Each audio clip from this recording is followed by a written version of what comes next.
Nou, ons het 'n onnie in Pionierskool Woester gehad, wat nou 'n bietjie droog gemaak het. Hy was die skoolhoof gewees, maar ag, jy weet, as 'n ou in die spervuur is dit nie so maklik nie.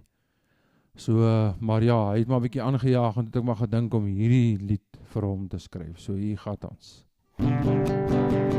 Grootvoet. Grootvoet.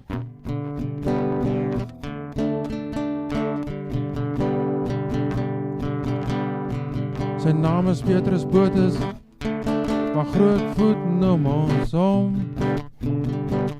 As ek reg onthou, het hy net na meneer Botha gekom. Dagga's nie vir hom gaga, en geen drank laat hom tjang. As die ouens weer 'n reël oortree, het hy hulle wraggies net nog 'n kans gegee. Ag, groot. Ag, Grootvoet. Ag, groot. Ag, Grootvoet.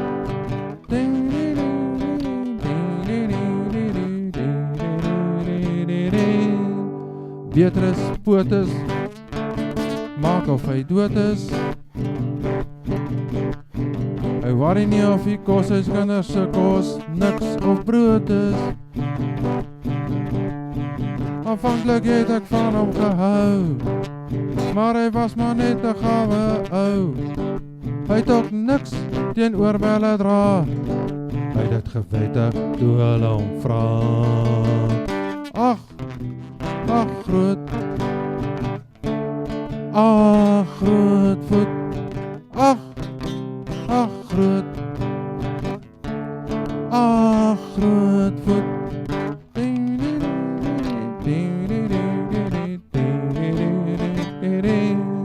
In 98 het die skool 20 onnies verloor.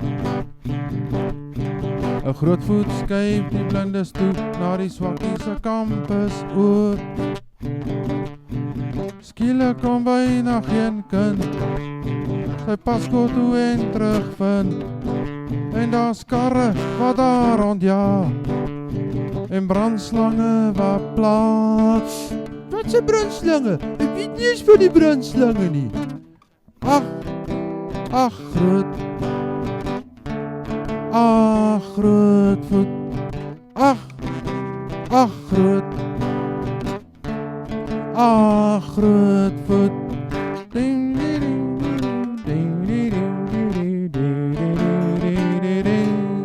Nee, wat Grootvoet, jy het nie gewerk nie.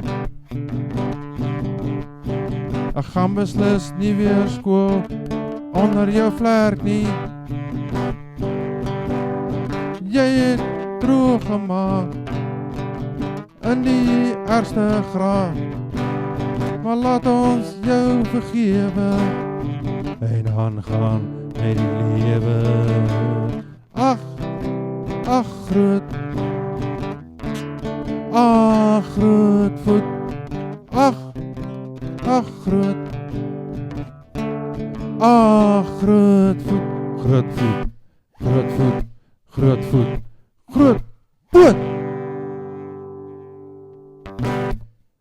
Sorry, Grootvoet.